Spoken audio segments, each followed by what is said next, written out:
marcamos algo muy importante.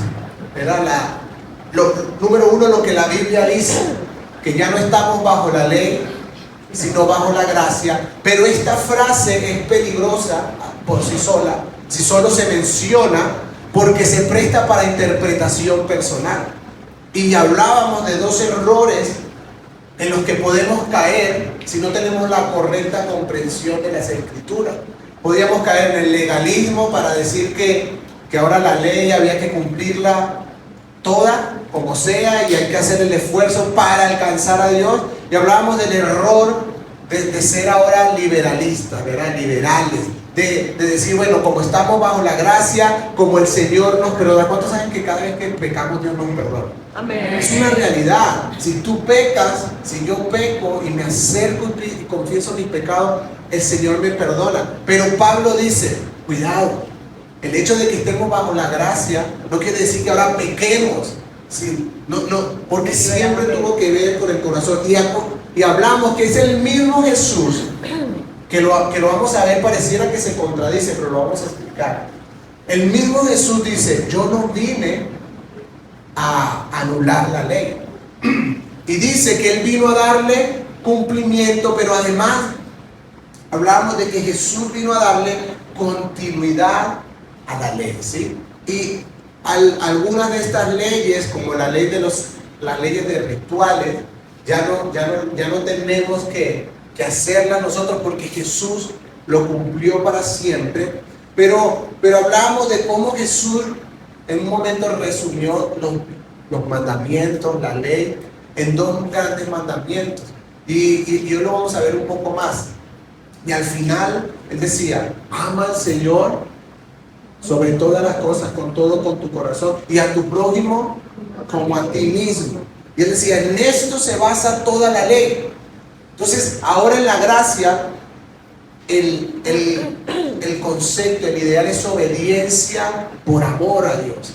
Obediencia por amor a otros también, ¿sí? Yo no le hago daño a los demás, no solo porque amo al Señor, sino también porque estoy llamado a amar a otros.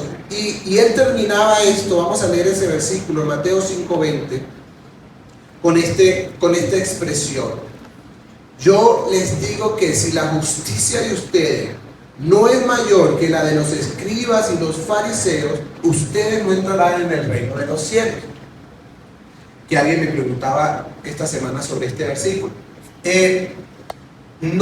Jesús no está hablando de una salvación por obra, ¿sí? Pero sí está diciendo que la gracia nos va a invitar a hacer obras de justicia.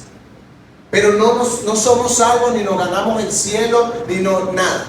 O sea, Dios, no por obras para que nadie se gloríe, nos dio el regalo de la salvación. Pero para el pueblo judío que estaba escuchando esto, los escribas y los fariseos eran los protectores de la ley. Y ellos asumían, y ya vamos a ver el paralelo con el tiempo de hoy, ellos asumían que lo que ellos enseñaban estaba de acuerdo a la ley. Pero Jesús, ya lo vamos a ver, Jesús empieza a decir, no, lo que ellos les están enseñando no está de acuerdo a la ley, porque ellos agregaron costumbres, ellos ampliaron algunas cosas que no estaban en la ley. Y Jesús en un momento le dice a los fariseos, ustedes con sus costumbres, con sus tradiciones, están invalidando la ley, están desobedeciendo la ley de Dios, y no entendieron. Y como le estaban dando una interpretación equivocada, el pueblo judío quizás entendía que lo que ellos estaban hablando estaba bien y trataban de cumplirlo, pero Jesús, por eso vamos a leer en el texto que vamos a revisar hoy, que el mismo Jesús que dijo, yo no vine a anular la ley, les dice, ustedes oyeron en el pasado tal cosa, pero yo ahora les digo. Entonces pareciera que se está contradiciendo, pareciera ya, tú no viniste a anular la ley, pero ahora estás diciendo que no es eso, sino esto. Pero ya vamos a entender lo que realmente Jesús está trayendo a la mente. Acuérdense, son judíos los que lo están escuchando, y los fariseos, los rabinos, eran personas muy respetadas, y además en el que todo el mundo confiaba. Si un rabino se levantaba y decía, esto significa tal cosa, todo el pueblo lo aceptaba como una verdad, lo aceptaba como una realidad, porque entendían que ellos eran los que tenían la revelación de la palabra de Dios. Y esto no solo pasó con el pueblo judío en la sinagoga, esto pasó en la historia de la iglesia. Después que Jesús viene, después que muere, después que resucita, y empiezan los cristianos a surgir de todo lugar. Llega la institución de la iglesia, ¿no? Y empieza por el temor de cuidar los textos sagrados, por el temor de mantener la pureza de la Biblia, empezaron a traducir la Biblia, ¿verdad? Del griego, del hebreo, del arameo, lo que estaba escrito, lo empezaron a traducir al latín. El problema era que el latín no era una lengua común. Solo lo hablaban los sacerdotes, los rabinos, los maestros. Entonces, se reunía la iglesia, usted lo puede revisar en Google, esto es historia de la iglesia. Se reunía la iglesia y les leía la Biblia en latín, y la gente no entendía nada porque no hablaba latín. Y entonces este hombre que estaba aquí decía, ok, la Biblia está diciendo tal cosa, y al pueblo no tenía otra opción que aceptarlo como una verdad. Por eso surgió la Reforma Cristiana. Por eso empezaron algunos a decir, no, la Biblia debería tener acceso para todos. Pero esta gente, y que no eran cristianos, pero no vamos a entrar en ese tema, esta gente no estaba interesada en que la Biblia estuviera en las manos del pueblo. No estaba interesado. ¿Por qué? Porque estaban haciendo interpretaciones erróneas de la Biblia y sabían que si la gente lo leía, se iba a dar cuenta. Mire, que ya vamos a ver lo que Jesús dice. Usted le pregunta a cualquier pastor, a cualquier pastor que usted se le venga a la cabeza, Cash Luna, el que sea, no voy a nombrar porque no sé cuáles son sus gustos de enseñanza. Cualquiera va a decir, usted me pregunta a mí, le pregunta a cualquiera va a decir que predica sana doctrina. Nadie va a decir que lo que predica es una doctrina incorrecta. Pero ¿cómo nos damos cuenta que una persona está predicando sana doctrina o no? En el tiempo de Jesús sucedía lo mismo. En el tiempo de Jesús el pueblo enseñaba, los rabinos enseñaban la ley, pero estaban haciendo interpretaciones equivocadas. Y la única manera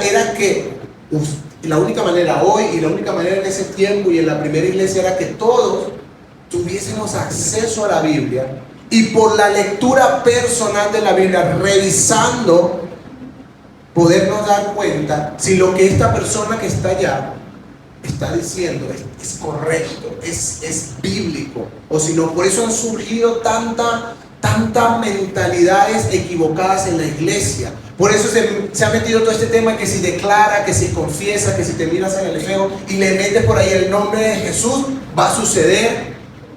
Eso dice la Biblia. Pero como aceptamos cualquier interpretación, entonces vamos a ver que Jesús hace pone esta base. Yo no vine a abolir la ley, yo vine a cumplirla. Ninguna jota, ninguna tilde, el cielo y la tierra no van a ser acabar hasta que todo se haya cumplido. Y hablamos de eso la semana pasada. Y Jesús sigue en el versículo 21, vamos a leer hoy del versículo 21 al 26, dice: ustedes han oído que se dijo a los antiguos, no matarás, y que cualquiera que mate será culpable de juicio. Voy a parar ahí. Quiero que vean. Esta es una de las versiones que más uso por esto. Primero, Jesús dice: ustedes han oído que se les dijo ¿qué? A los antiguos. Hay un detalle aquí. Él no está diciendo, ustedes saben que la ley dice. Él no está diciendo eso. Porque su problema no es contra la ley, es contra la interpretación que se le había dado. Ustedes han oído que se les dijo a los antiguos. no matarás. Y el no matarás está entre comillas porque es literal. El sexto mandamiento dice no matarás, pero solo eso está entre comillas. Todo lo demás fue agregado por la tradición judía. Y el que sea, ¿cómo dice? Y que cualquiera que mate será culpable de juicio. Ya vamos a ampliar la idea. Pero yo les digo que cualquiera que se enoje contra su hermano será culpable de juicio. Y cualquiera que a su hermano le diga necio será culpable ante el concilio. Y cualquiera que le diga fatuo quedará expuesto al infierno de fuego. Por tanto, si traes tu ofrenda al altar y allí te acuerdas que tu hermano tiene algo contra ti, deja allí tu ofrenda delante del altar y ve y reconcíliate primero con tu hermano, y después de eso vuelve y presenta tu ofrenda. Ponte de acuerdo pronto con tu adversario mientras estás con él en el camino, no sea que el adversario te entregue al juez y el juez al alguacil y seas echado en la cárcel. De cierto te digo que no saldrás de allí hasta que hayas pagado el último centavo. Y como primer punto, para ampliar un poco lo que la tradición estaba enseñando y lo que Jesús está enseñando, Jesús tiene que comenzar, y usted lo va a ver en las 6 cosas que Él va a hablar después. Usted lo va a ver que siempre hace lo mismo. Ustedes han oído que se les dijo a los antiguos, pero yo les digo. Entonces, Jesús está trayendo esta interpretación que se le ha dado a la ley. Ustedes han oído que les han dicho esto, pero yo les voy a decir lo que realmente estaba en el corazón de mi Padre cuando Él dio los mandamientos. Lo que realmente estaba en el corazón de mi Padre cuando Él dio la ley. Entonces Jesús libera la ley de Moisés, porque Él dijo, yo no la voy a anular. Mi problema no es con Moisés, mi problema no es con la ley, mi problema es con los que han interpretado la ley equivocadamente. Ustedes han oído que se les dijo, no que está escrito, porque los judíos hasta el sol de hoy tienen la costumbre, porque había un mandato bíblico que les decía que tenían que transferir los mandamientos de Dios de generación a generación verbalmente. Los padres tenían la responsabilidad y Dios le dice, habla con tu hijo los mandamientos del Señor cuando vayas por el camino, cuando vayas por el campo. Es decir, ellos tenían la tarea de estar anunciando. Entonces, los rabinos, los maestros, los escribas, que ustedes saben que eran los que copiaban, los que tenían el resguardo de los textos sagrados, comenzaron a hacer interpretaciones para tratar de explicarles al pueblo, y yo estoy seguro que posiblemente fue con buena intención al principio, y luego se distorsionó. Pero yo les digo, y fíjense que Jesús, por eso es que los teólogos dicen que posiblemente esto fue un sermón más adelante. Fíjense la autoridad con la que Jesús habla. Ustedes han oído que se les dijo a los antiguos. ¿Quiénes se los dijo? Los rabinos, los maestros de la ley, los escribas, los fariseos, gente que era de mucha importancia. Y Jesús dice, pero yo les digo, poniéndose por encima de lo que habían oído. Por eso el pueblo reaccionó diciendo, ¿quién es este que habla como quien tiene autoridad? ¿Quién es este que está hablando de esta manera? Y yo creo que en este tiempo estamos llamados, yo lo he dicho otras veces aquí, a ser como los cristianos de Berea, los que salen en Hechos 17. Pablo lo dice así, Hechos 17:11. Estos, los cristianos de Berea, eran más nobles que los de Tesalónica, pues recibieron la palabra con mucha ¿qué? Atención. Y todos los días que hacían, examinaban las escrituras para ver si era cierto lo que se les anunciaba. Y yo creo que la Biblia habla de estos cristianos por esa razón.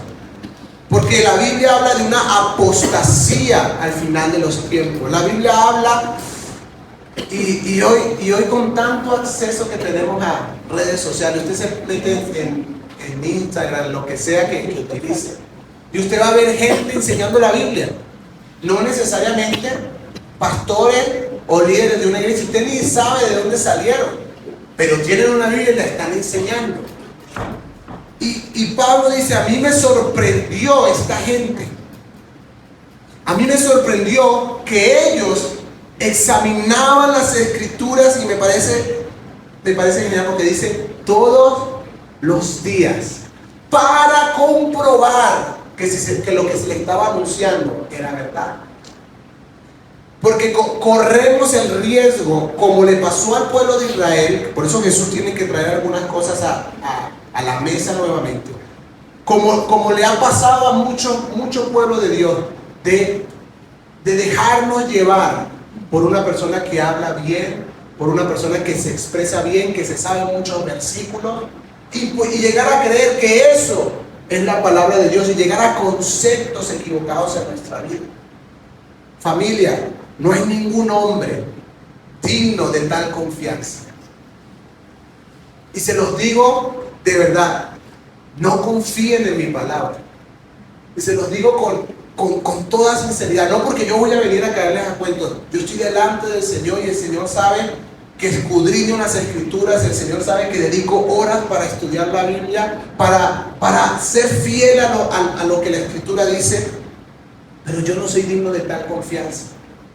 Cada uno de nosotros tiene la responsabilidad de revisar las escrituras para ver si lo que se les está anunciando en la iglesia es verdad o no.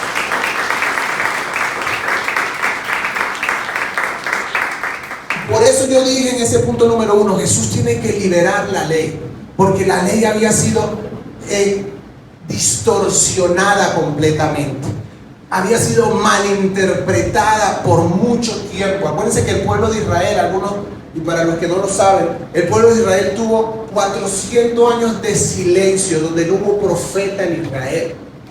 Y en esos 400 años, sin escuchar a Dios, los maestros tuvieron que inventar, tuvieron que agarrar la ley y, bueno, agreguémosle tal cosa, y empezaron. Al principio posiblemente por una buena intención, pero se terminó distorsionando. Entonces, por eso llamé este tema así, la justicia bajo la gracia. Porque Jesús no está diciendo ahora que como estamos bajo la gracia, no tenemos que cumplir mandamientos. No, Jesús dice, el que me ama, guarda mis mandamientos. Y en el Nuevo Testamento usted va a encontrar algunos versículos que dicen esto: un nuevo mandamiento les doy. ¿Por qué es nuevo? Porque no estaba en la lista de los 10, pero este es mandamiento de Dios también, y un nuevo mandamiento les doy, y que se amen unos a otros, lo que se hallaron. Ya vamos a ir viendo varios de esos. Entonces, como punto número 2, ya entrando al texto que estamos leyendo hoy, vamos a ver ahora en la gracia, cómo nos relacionamos, cómo se relaciona la gracia de Dios con el enojo en nuestra vida. ¿Qué es lo que Jesús empieza a tratar? ¿Por qué? Los escribas y los fariseos, en la ley que ellos estaban llevando, ellos limitaron, esta es la palabra, limitaron el cumplimiento de este mandamiento al acto mismo de homicidio. O sea, al acto si una persona le quitaba la vida a otro, como homicidio, era culpable de juicio. Y ya. Y había maneras, habían protocolos para ese juicio. Pero no se hablaba nada del rencor, del enojo, ¿sí? De esos pensamientos de ojalá se muera. No se hablaba de eso. Para ellos, si la persona no hacía el acto, estaba cumpliendo el mandamiento. Pero Jesús viene y dice, no, eso es una interpretación errónea. Yo quiero que sepan que para Dios, si tú estás enojado, y ya vamos a hablar del enojo correctamente, si tú estás enojado con tu hermano, eres igual de culpable que un homicida. Jesús dice, la interpretación no es esa, por eso ustedes escucharon, pero yo les digo que cualquiera que se enoja contra su hermano también es culpable del mismo juicio.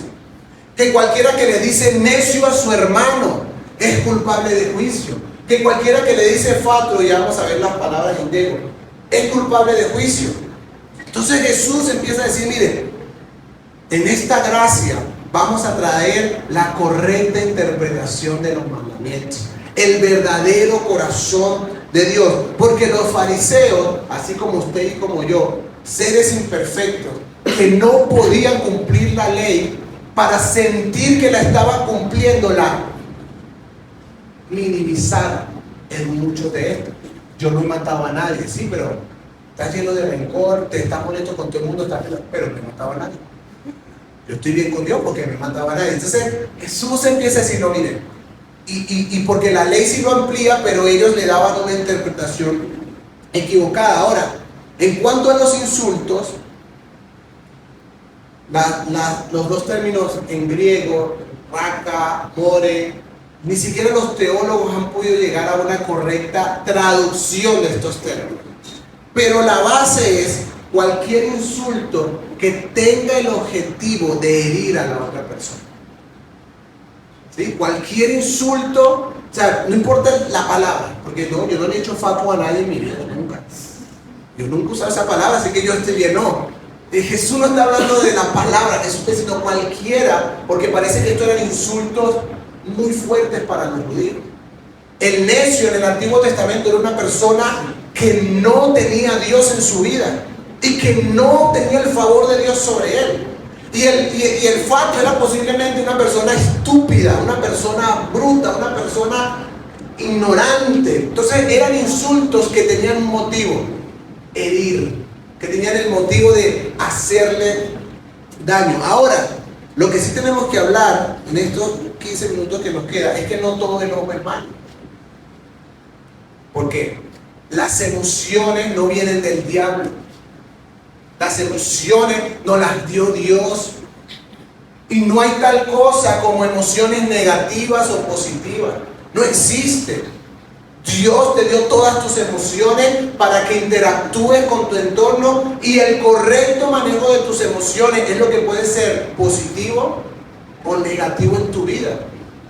Lo hemos hablado con los jóvenes. Incluso la felicidad, la alegría, esta emoción de satisfacción puede ser negativo si lo manejas mal, porque te puede llevar a hacer cosas incorrectas. En la euforia, en la emoción puede ser negativo. Entonces la emoción como tal, y lo vemos porque si fuera negativa, entonces nuestro Dios sería imperfecto, porque Dios se enoja. Y tenemos un Dios que es puro, que es santo, que es perfecto. Entonces el enojo como tal no es malo. No todo enojo es malo. Hay incluso nosotros como seres humanos caídos, yo creo que podemos tener enojo justo, vamos a llamarlo así. Hay enojos justos y hay enojos injustos. Algunos teólogos dicen que el enojo motivado por el amor es un enojo justo, y el enojo motivado por la soberbia, por el egoísmo, pero esos son algunos de los términos. Vamos a ver qué dice la Biblia, ¿les parece? Primera de Juan 3:15, porque esto no es solo Jesús trae esto a la mesa y después empezó a tomar fuerza en la iglesia cristiana. Y en 1 Juan 3:15 dice esto: todo aquel que odia a su hermano es homicida. Y ustedes saben que ningún homicida tiene vida eterna permanente en él. Tenemos que aceptar lo que la Biblia dice. Y la Biblia dice que si estás enojado con alguien, que si hay rencor en tu corazón en este momento contra alguien, Jesús dice, eres culpable de juicio. Y tenemos que tener cuidado, porque muchos de nosotros tenemos este tipo de pensamiento. Yo estoy seguro que algunos tenemos una lista negra en nuestra vida, algunos no. ¿Sí? Gente, esto suena mal, gente que de verdad nos gustaría que no existiera. Cuidado. Y no lo decimos porque no nos atrevemos, ojalá se muera, no lo decimos, pero ahí hay algo que tú dices, ¿qué hago para no encontrarme con esta persona? ¿Qué hago? Y miren, de las mayores trampas del enemigo en los últimos tiempos va a ser la ofensa en el corazón del creyente. va a ser el rencor, va a ser la falta de perdón, que son armas del enemigo para frenarte espiritualmente, para que no crezca, para que no te desarrolle. Si te cuesta leer la Biblia, si te cuesta orar, si te cuesta relacionarte con Dios, posiblemente el tema no sea la iglesia, no sea el desánimo, posiblemente es que hay algún rencor en tu corazón, ofensa contra alguien, enojo, odio, que no te permite encontrar la manera de relacionarte con Dios. Efesios 4:26 lo dice de esta manera: enójense, pero no pequen. ¿El enojo es pecado? No. ¿Qué es pecado? Lo que puede ocasionar ese enojo. Pero además dice esto, me encanta este texto: reconcíliense antes de que el sol se ponga. No den lugar al diablo. Ya se lo dije, es una trampa del enemigo. Es lo que más destruye matrimonios, es lo que más destruye relaciones padre e hijos, es lo que más destruye relaciones familiares. El enojo, la rabia, que posiblemente sea justo, sea correcto en el principio, pero no fuiste rápido para arreglarlo, no fuiste rápido para la reconciliación y dejaste que los días pasaran. Y dice la Biblia, no lo estoy diciendo yo, le diste lugar al diablo en tu vida, le diste lugar al diablo en tu casa, le diste lugar al diablo en tus relaciones, le diste lugar para que él haga como quiera. Porque ahí la Biblia no está diciendo que el enojo es pecado, pero sí está diciendo: reconcíliate antes de que se ponga el sol. ¿Qué quiere decir esto? No es que son las 6 de la tarde, me toca reconciliar. No. La Biblia está diciendo, está usando esta metáfora para decir algo. Reconcíliate rápido. Está diciendo: no dejes que esto crezca. No dejes, porque todos estamos, todos en esta carne, estamos sujetos a que personas nos ofendan o no, con intención o sin intención, a que personas nos roben, a que personas nos quieran estafar, a personas que quieren hacernos daño realmente. El problema no es ese, el problema es que Dios dice: cuida tu corazón. Cuida tu corazón. No, pero es que tú no sabes lo que me hizo mi ex. No lo sé. Sé lo que la Biblia te dice que debes hacer. Porque si no, familia, esa es la trampa del enemigo. No vas a crecer. El diablo sabe, no vas a crecer mientras la ofensa haga ese nido en tu corazón. Ahora, el enojo, los celos, las contiendas, las ofensas en nuestro corazón, de esto está hablando Jesús. Y de esto habla el sexto mandamiento. Jesús no está diciendo solamente la persona que le quita la vida a alguien. Jesús está diciendo esa gente que ya hemos matado en nuestra mente, en nuestro corazón. ¿Qué hemos dicho? Para mí esa persona ya no existe. Cuidado. Porque la Biblia, y no lo estoy diciendo yo, la Biblia dice: cuidado. Porque esto nos hace gente carnal. ¿Y qué es ser gente carnal? Gente que no encuentra cómo relacionarse con Dios. El espiritual se está relacionando con Dios. El carnal no puede. El carnal empieza a encontrar obstáculos. El carnal empieza a decir que la Biblia, como se entiende en el espíritu, es una locura. Empiezan a dejar de entender algunas cosas. Pablo lo dice así, 1 Corintios 3:3: porque aún son gente carnal, pues mientras haya entre ustedes celos, contienda, divisiones, serán gente carnal. Entonces Jesús está hablando no solo de quitarle la vida a alguien. ¿Por qué? Porque si nos enfocamos solos ahí, bueno, yo no he hecho eso. Pero Jesús está hablando del corazón. Y otra vez, no está hablando de los demás, está hablando de cada uno de nosotros los creyentes.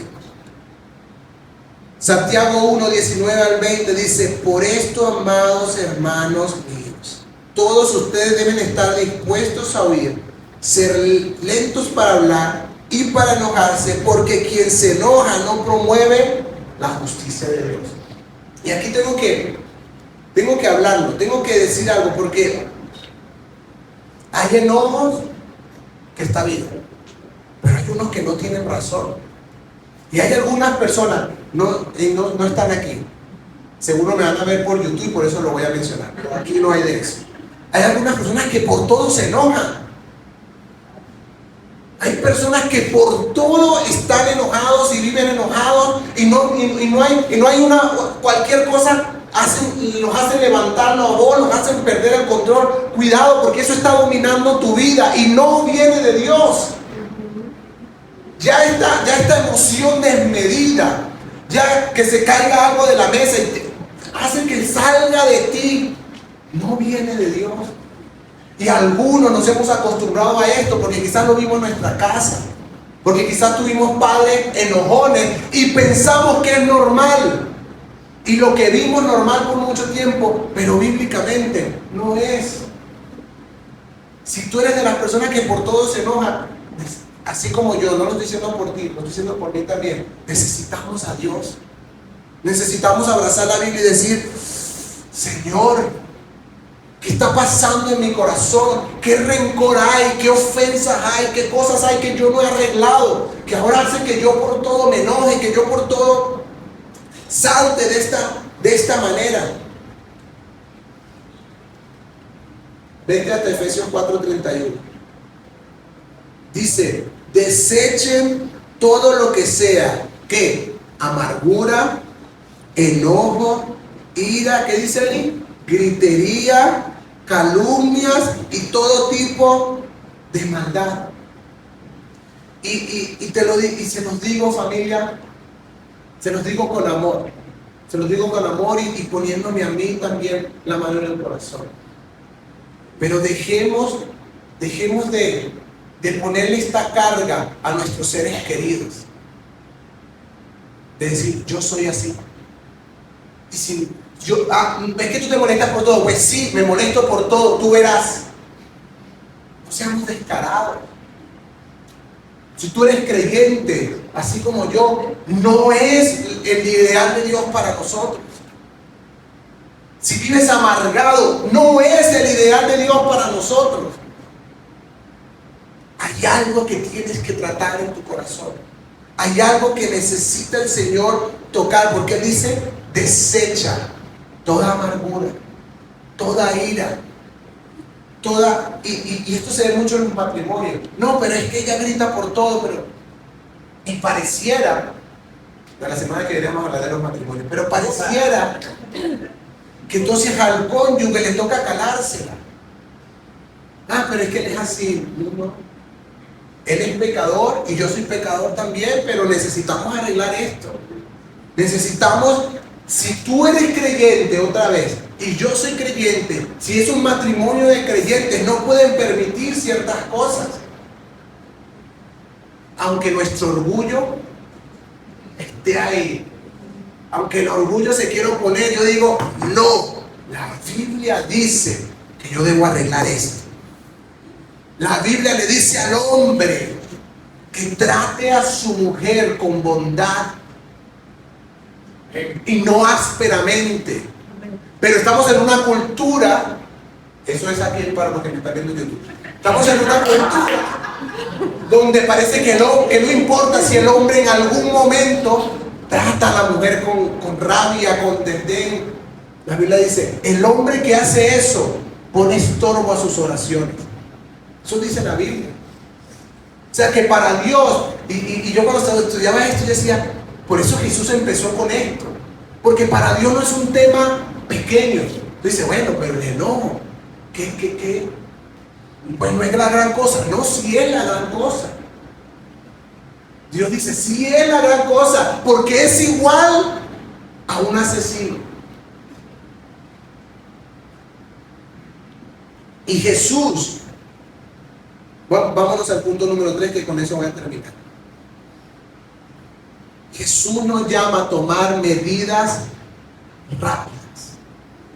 Otra vez, está bien que te enojes, varón, está bien que te enojes, mujer, está bien. Lo que está mal, bíblicamente, es que pasen 2, 3, 4, 5 días molestos por algo que ya a ese rango no tiene tal importancia.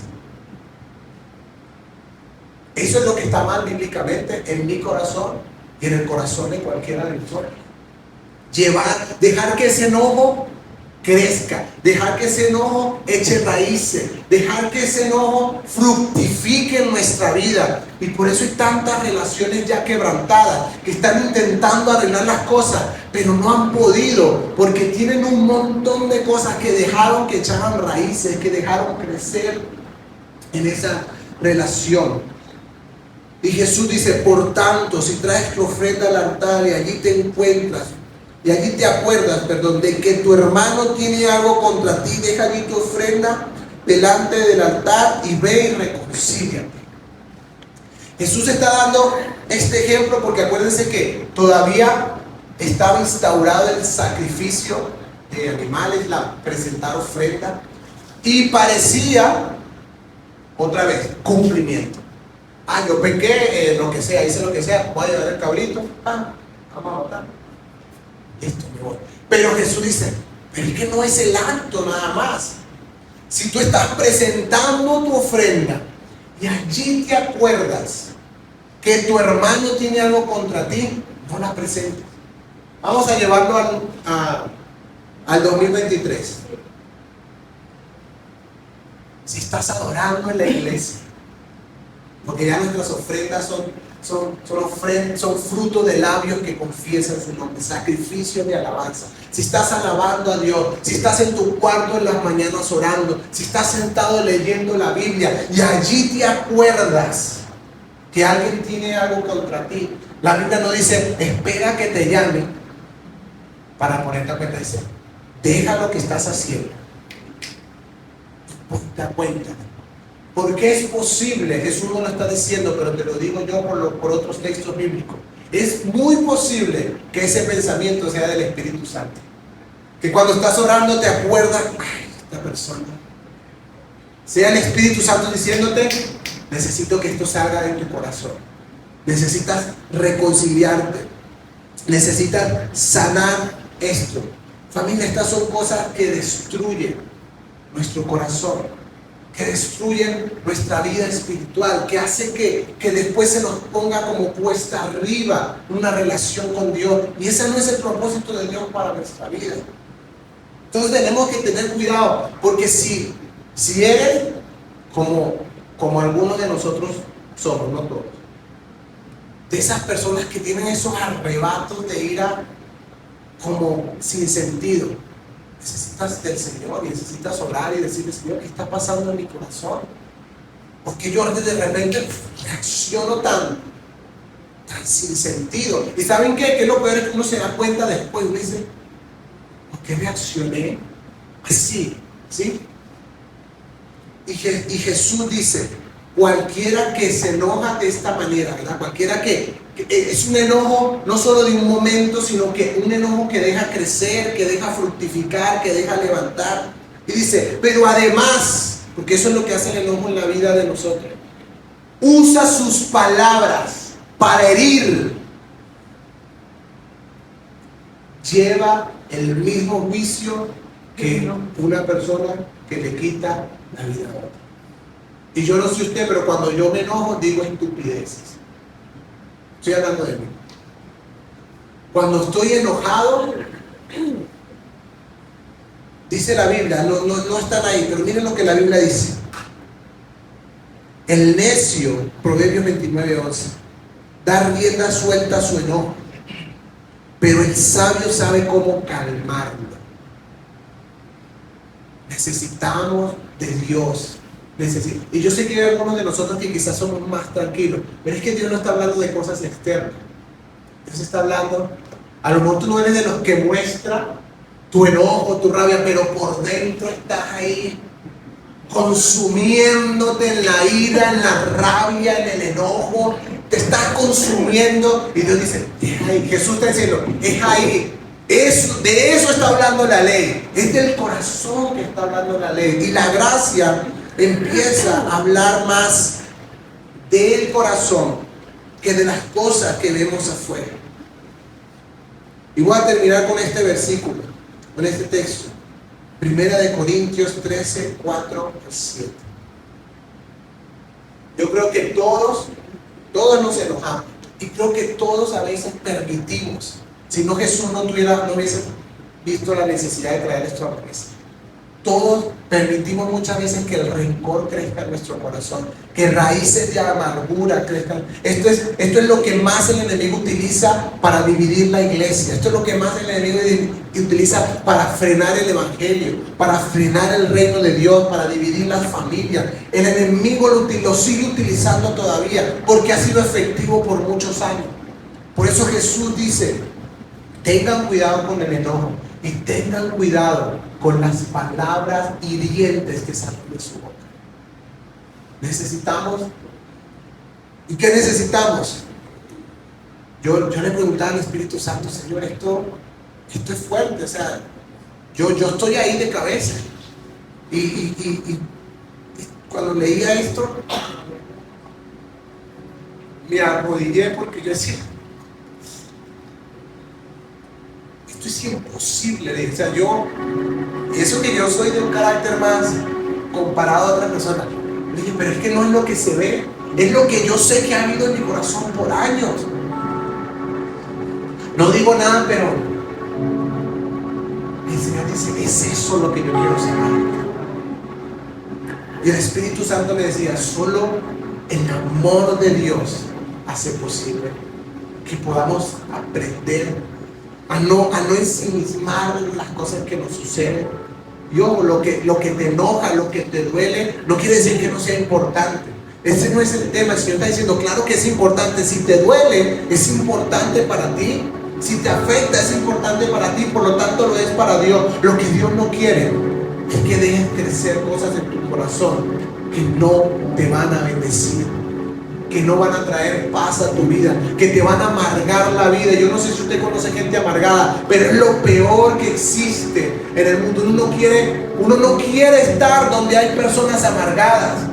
Y la amargura viene de esos rencores que uno no ha sanado, de esas ofensas que uno no ha perdonado, de esos enojos que uno dejó crecer, que uno dejó echar raíces. Y si no nos damos cuenta, y nos volvemos seres amargados.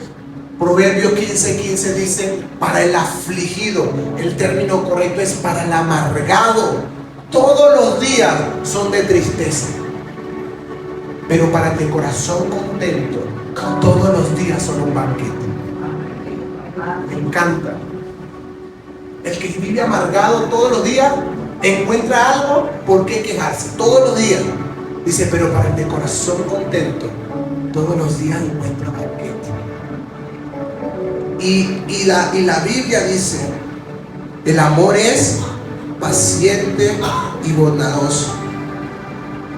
Padre, madre, esposo, esposa, no puedes decir, y lo digo, me lo digo a mí también, no puedes decir que amas a tus hijos y no muestras paciencia y bondad. No es coherente. No puedes decir que amas a tu esposa y no le muestras paciencia y bondad. No puedes decir que amas a tu esposo, a tu padre, a tu madre, y tú no le muestras que hay paciencia y bondad en tu vida. Dice la Biblia: el amor perfecto, el correcto, el que viene de Dios, es paciente, bondadoso, no es envidioso, no es jactancioso, no se envanece, no hace nada impropio, no es egoísta, ni se irrita, no es rencoroso, no se alegra de la injusticia, sino que se une a la alegría de la verdad. Todo lo sufre, todo lo cree, todo lo espera, todo lo soporta. Yo no sé ustedes, pero yo llegué a la conclusión esta semana de que necesito de este amor en mi vida. Cada día más. Cada día más yo necesito el amor que me va a ayudar a ser paciente, a ser bondadoso. Esto no está hablando de masoquismo, no es que todo lo sufre, todo lo espera, no. Está hablando de que aún en la ofensa de otra persona yo puedo levantarme para perdonar. Eso es todo lo soporta. No es que yo me la calo porque soy masoquista, no. Tengo el regalo del Espíritu Santo en mi vida que me permite amar de tal manera de perdonar a unas cosas que me han herido. ¿Y cuántos matrimonios hoy necesitan perdonarse? ¿Cuántos padres necesitan el perdón de sus hijos? ¿Cuántos hijos necesitan el perdón de sus padres? Pero nosotros los creyentes, los que hemos puesto nuestra fe en Jesucristo, podemos tener el amor que lo hace posible. El Espíritu Santo en nosotros derramó el amor de Dios en nuestros corazones para que empecemos a manejar este tipo de situaciones en el día a día de la manera correcta. Sobre todo, por supuesto, con los más cercanos, y no permitir que eso crezca. Me enojé, espero un momentito que se me pase, pero vamos a resolverlo. No, porque no, el mundo no dice eso, la ciencia no dice eso, la psicología no dice eso, pero la Biblia dice que yo tengo que ser rápido para no permitir que crezcan cosas incorrectas en mi corazón.